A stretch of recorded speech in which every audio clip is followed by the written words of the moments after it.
Welcome to another episode of the Center of Station podcast. I'm your host, Pat LaRusso, and today we have the honor of being joined by Michael Landsberg, former host of TSN Sports Desk, TSN First Up with Landsberg and Koliakovo, and most notably for years as host of TSN's Off the Record. Welcome, Michael.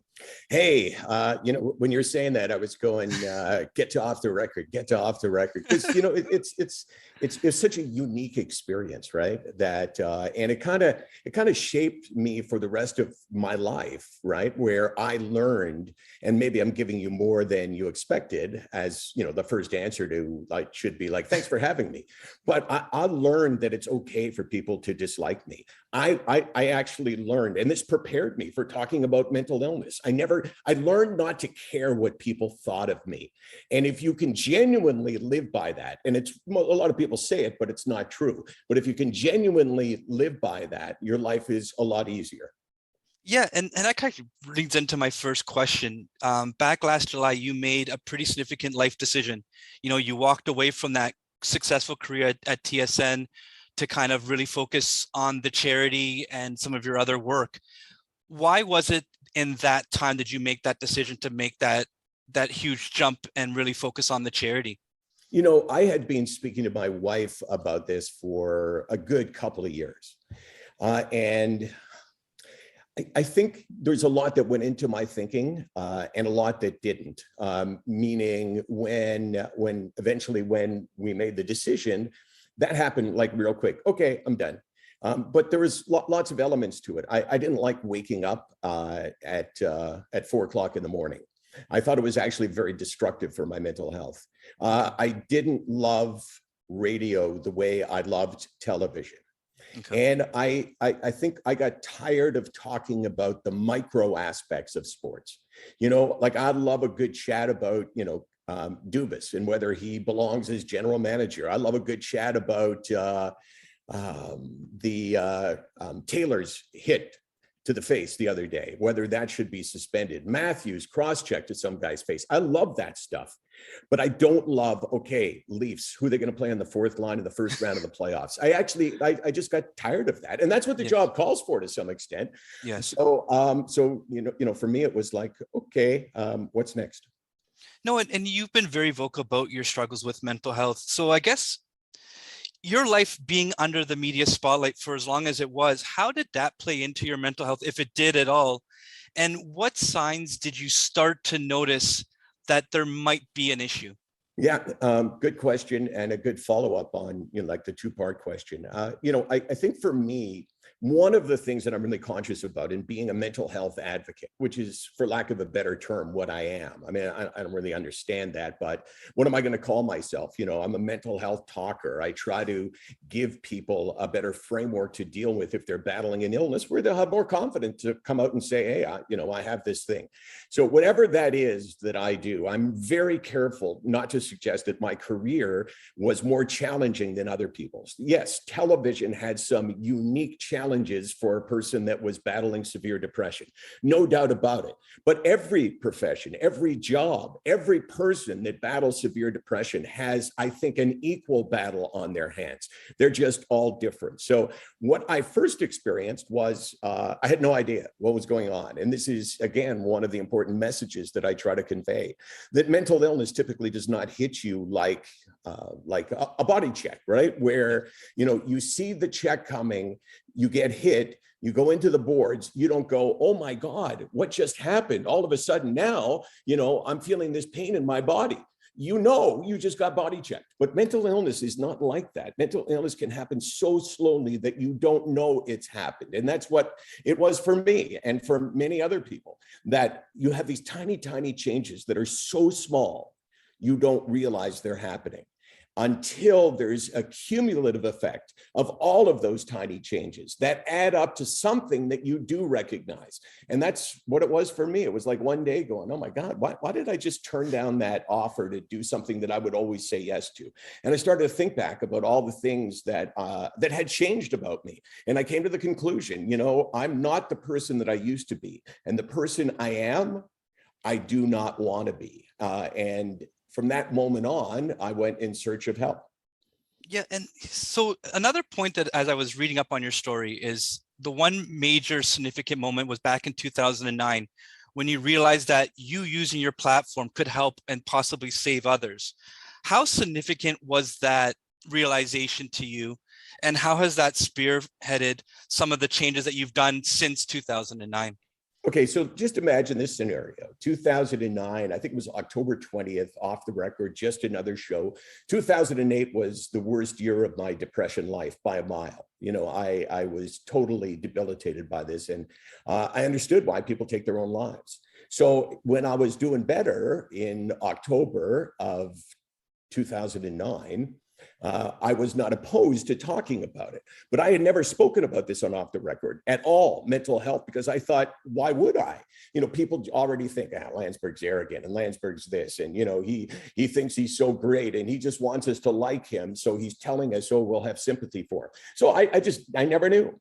And I can tell you, Pat, that on that day in 2009, if Stefan Richer had perhaps canceled, maybe you and I wouldn't be having this conversation. Maybe my life wouldn't have changed directions. Maybe the people that were watching on that day wouldn't have gained the benefit of hearing two people talk about their depression without shame and embarrassment. My life in particular, more than anyone else's life, would have been totally changed. But on that day, having this very brief conversation with Stefan Richer, two-time Stanley Cup champion, last Montreal Canadian to score 50 goals. Let's hope there's never another one.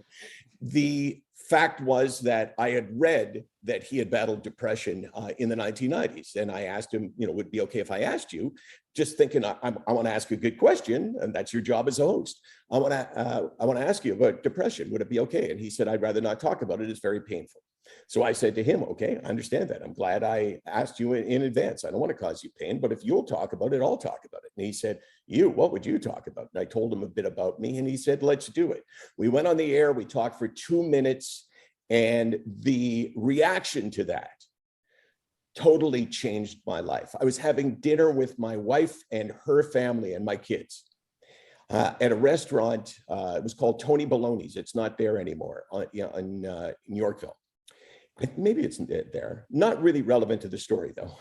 So I was sitting there, and I remember Karen saying to me, what are you doing on your phone? It's kind of like whatever.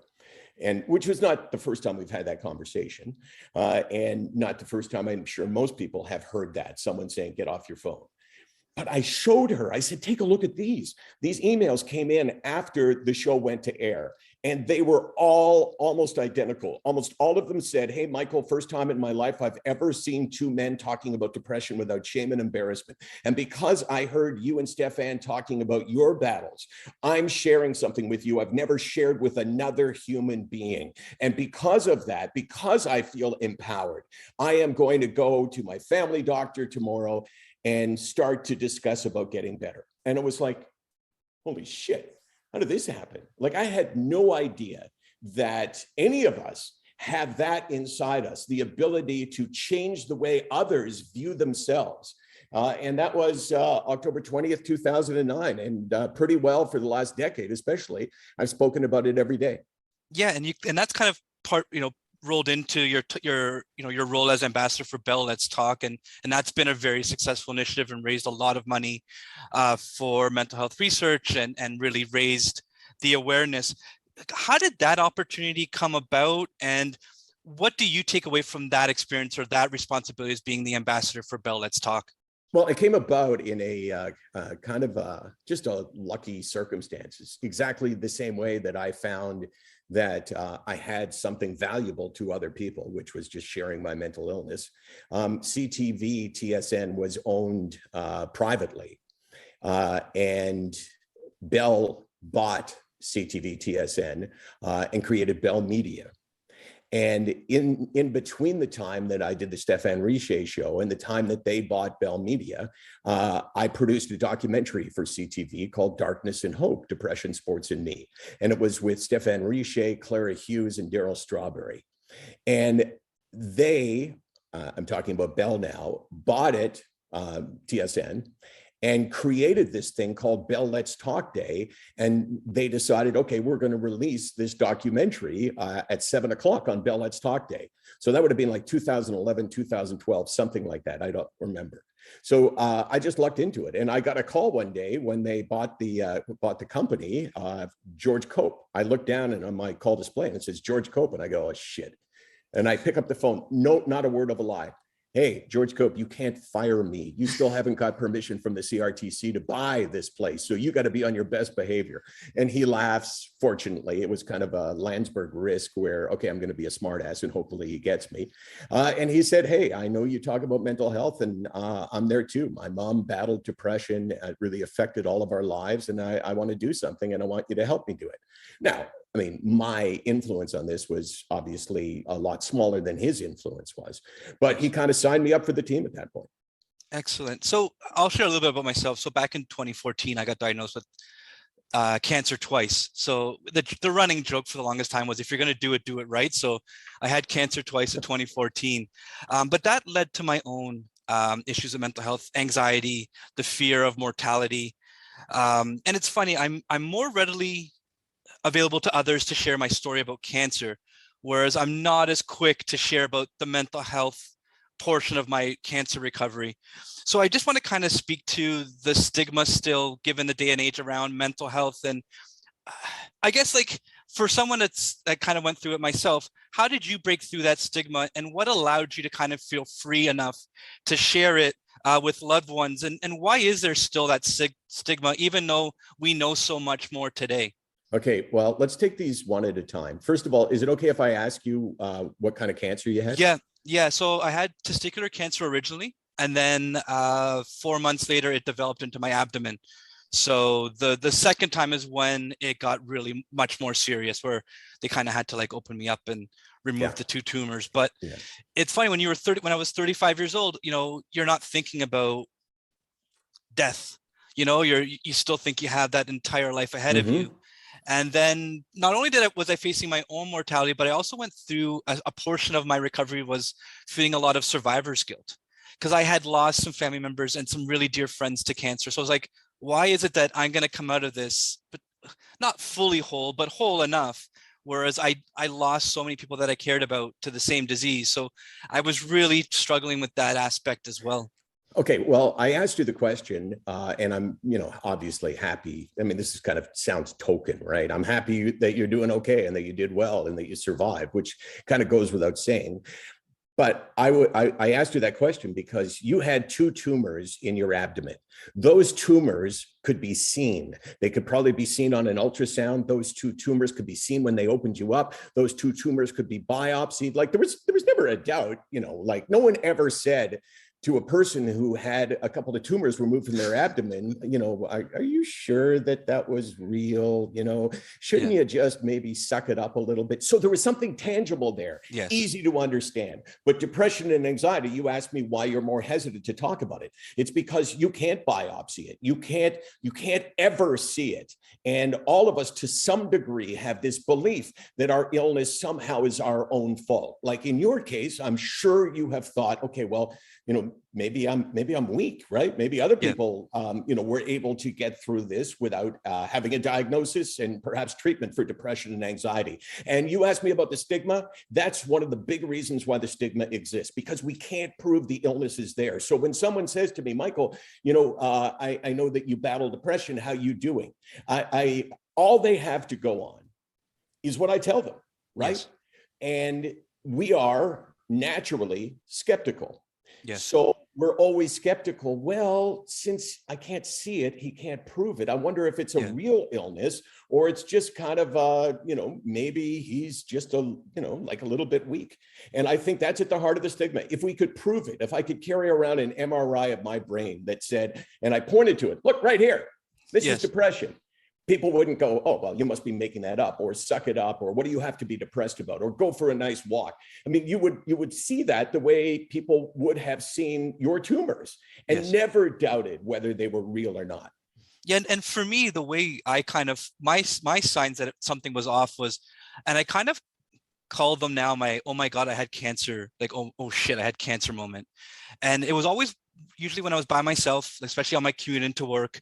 Then all of a sudden, like, the memories would hit of what I had gone through, and I would just start crying. I was like, well, this obviously something is not right. So I went back to Princess Margaret. I was still with my oncologist.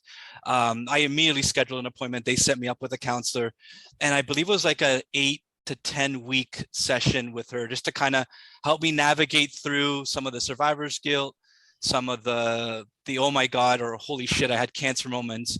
And the one thing that she taught me, and it's been helpful ever since, was to touch something and remind myself where I am presently, that I'm not back in 2014 when I was going through my cancer stuff. And that's been really beneficial. And when I do have those moments, the other thing that she taught me was just talk about it, share it, call a friend, call a family member, saying, just get it out and kind of let that emotion pass. So that was kind of the 2 pointers that I was taught through my therapy and counseling. So, what are your thoughts on that? And kind of what were some of the advice that you were given through your journey as well?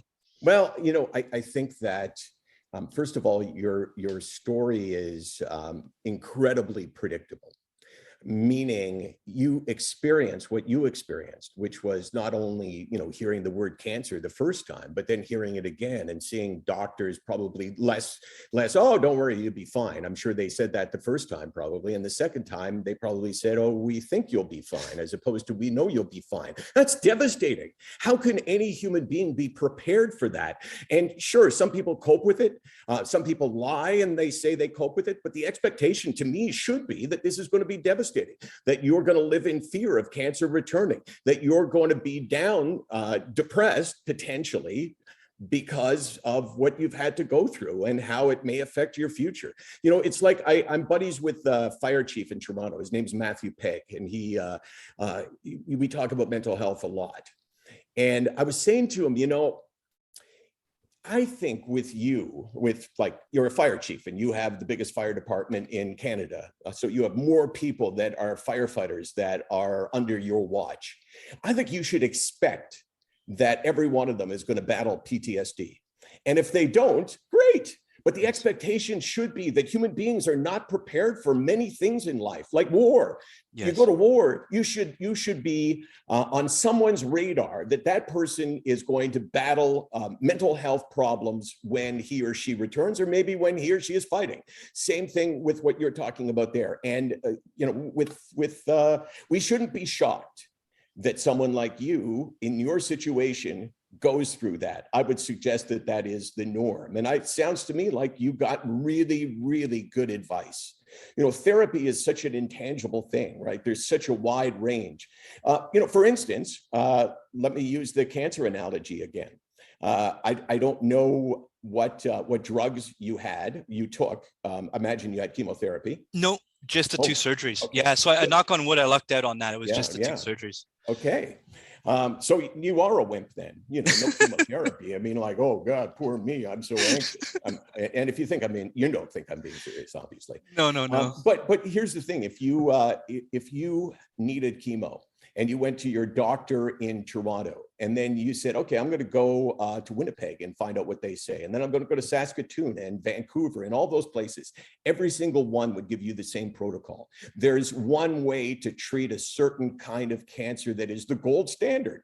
Yes. But when it comes to mental health, there is a million different ways. There's as many different ways to be a therapist as there are therapists. And therefore, the range can be massive. You can get great advice like you got, or you can get useless advice, which magnifies the illness, because now we start to go, well, I can't be helped.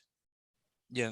And that actually kind of leads, and you started discussing certain professions that have a higher propensity for mental health. And I want to take us to August 31st, 2011. When the sports world and the Toronto Maple Leafs were shocked by the sudden passing of Wade Belak. We later learned that it was from suicide.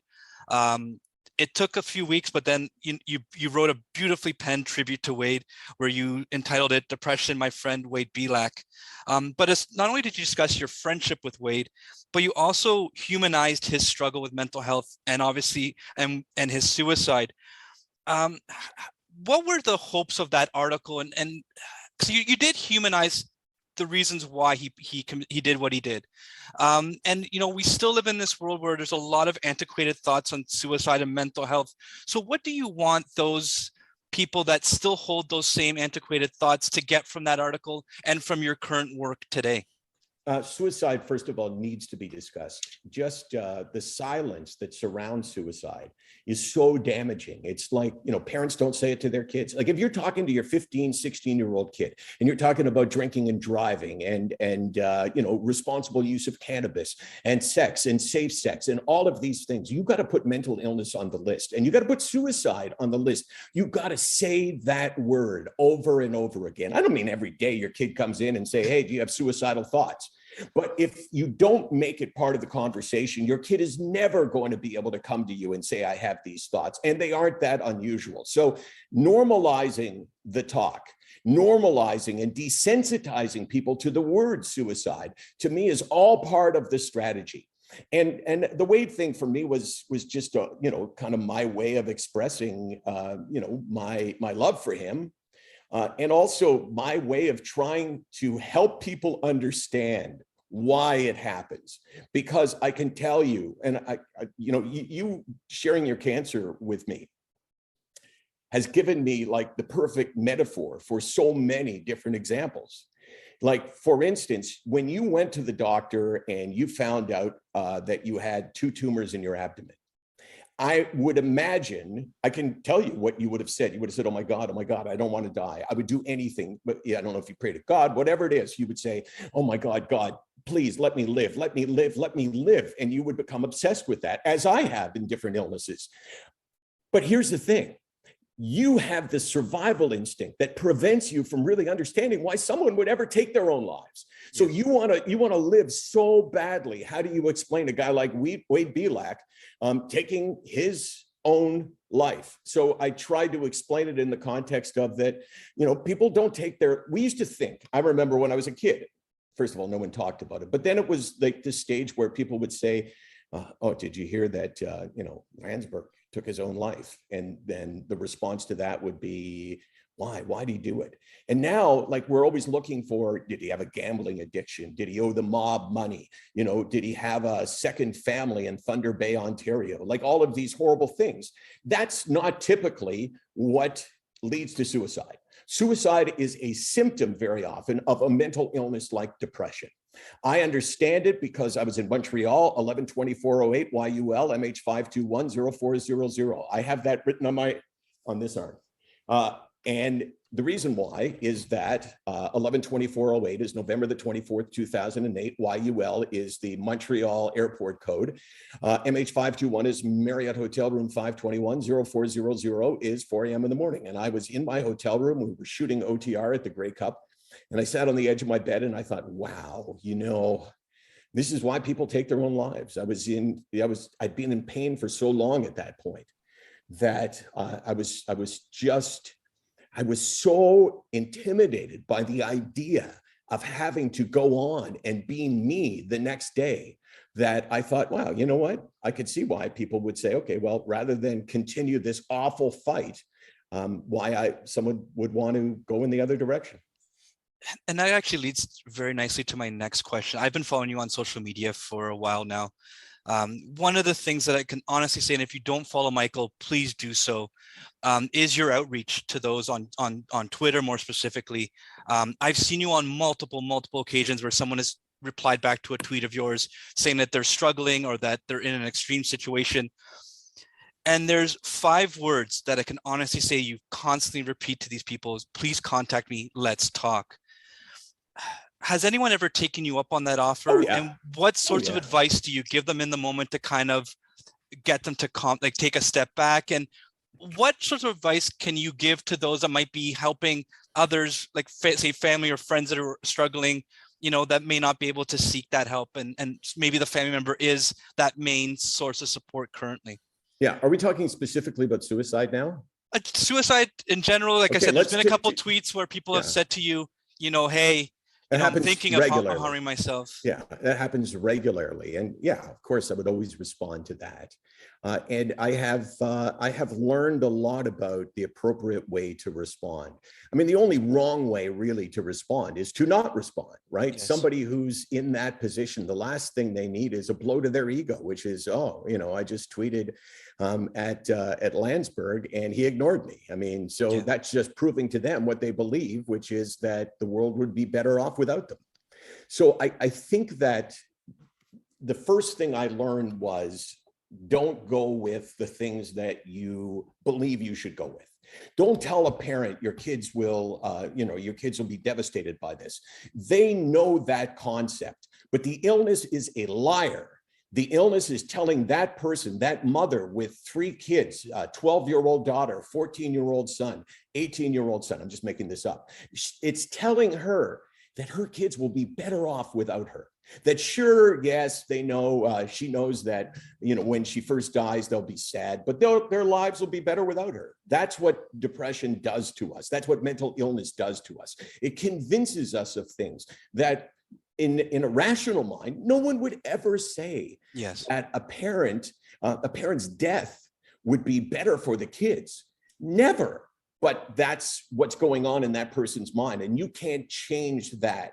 You have to show them, first of all, that there is somebody actually that cares. You have to show them that you are willing to listen to them. And you have to show them that you believe that they can move past this, that it won't happen on their own. They got to go out and they got to fight and they got to assume the fight. And yeah, you know what? Depression is an illness similar in some ways to cancer, that if you leave it, it will not go away. So I think the goal of the person that is now talking to a stranger about the most private and precious and serious thing you can talk about is to really talk in a way that shows that, this world wants them to live, even though like it sounds kind of hollow for me to say, oh, I want you to live. Well, 2 minutes ago, we had never met.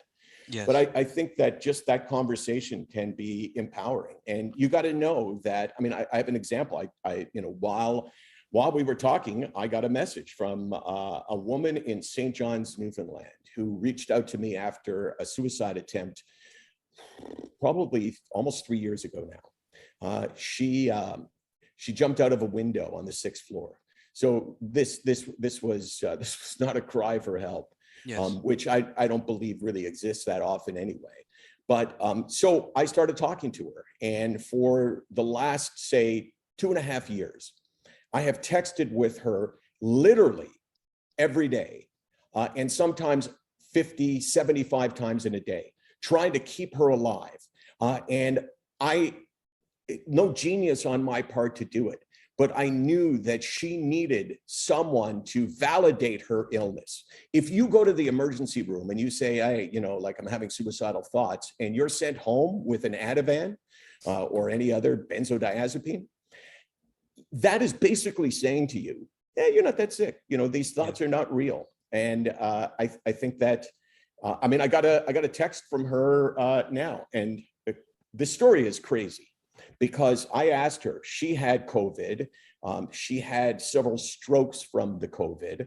Her lungs are damaged. She's in the hospital in St. John's and has been there now for 2 months. And I said to her, can you imagine what is worse, depression or the situation you're in? Not being able to speak without, sounding out the letters. I don't want to mock her. Yes. And she said, not even close. I would take this over depression any day.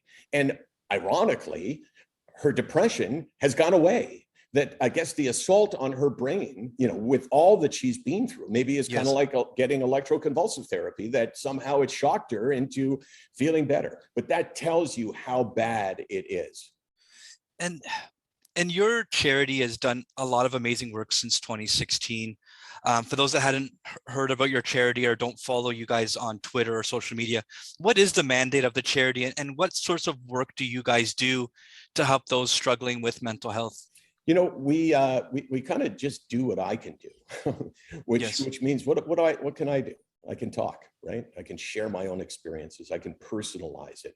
I can desensitize people to it. And that's what the charity does. Like, we're not out lobbying for better healthcare, which is, a noble cause for sure. Yes. And unfortunately, my goal is to convince people who have never gone for help to go for help.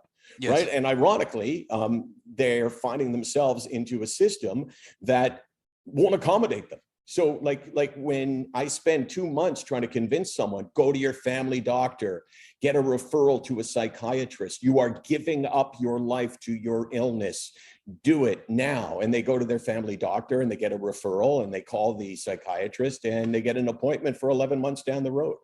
It's like, okay, Michael, what am I supposed to do now? And it's like, well, I can't do anything about that. The only thing I can do is take my own experiences and try to share them in a way that that other people will feel like they understand. In Edmonton 3 years ago, I was giving a speech. A woman came up to me afterwards and she said, she was crying like uncontrollably. And I said, you know, it looks to me like, just a guess, that, you know, those are not tears of sadness. It seems like that's a flood of emotion. And she nodded her head. And I said, okay, well, when you're ready to talk, come talk to me. So she came up to me and I said, okay, well, tell me what has you so emotional?